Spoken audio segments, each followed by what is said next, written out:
So, good day sir, I am Shalami O. Amphit. So, this is my video about the 5 chosen famous English and American writer. So, first one is William Faulkner. He's the one who came from an old southern family, grew up in Oxford, Mississippi. And he joined the Canadian and later the British Royal Air Force. During the First World War, he studied for a while at the University of Mississippi and temporarily worked for a New York bookstore and New Orleans newspaper. He is an American writer known for his novels and short stories set in the fictional Yoknapatawpha County and based on the Lafayette County, Mississippi.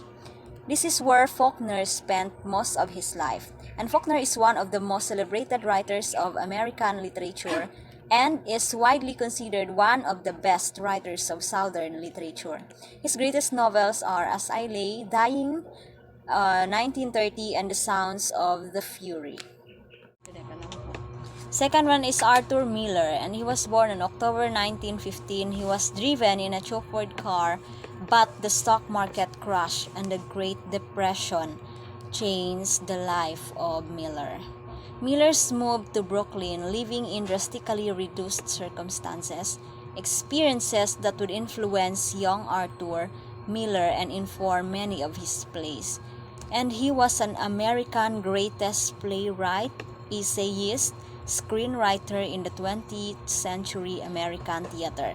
Among his most popular plays are All My Sons, Death of a Salesman, The Crucible, and A View from the Bridge. He wrote several screenplays and was most noted for his work on The Misfits. Third one is Emily Elizabeth Dickinson was an American poet little known during her life.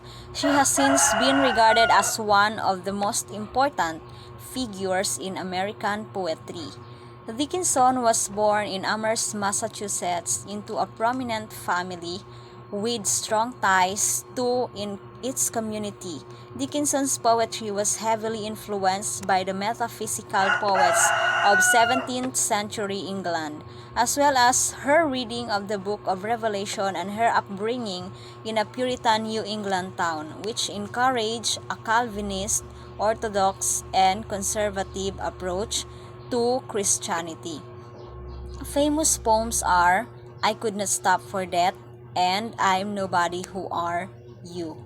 And there's more. Fourth one is Geoffrey Chaucer, and known as an English poet, author, and civil servant best known for the Canterbury Tales. He has been called the father of English literature, or alternatively the father of English poetry. He was the first writer to be buried in what was since come to be called Poets' Corner in Westminster Abbey.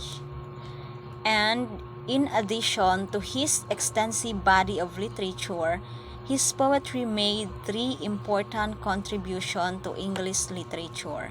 He wrote in the English vernacular.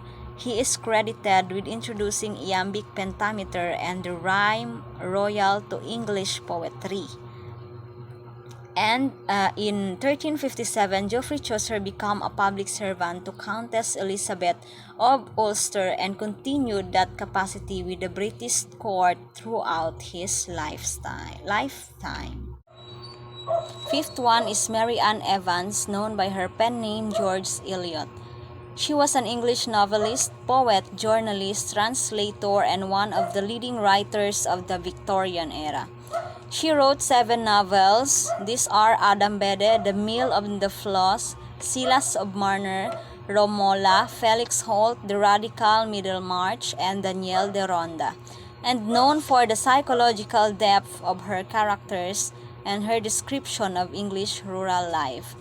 Evans adopted the pen name of George Eliot in the mid of 19th century in order to ensure her works were taken seriously. So that's all. Thank you so much.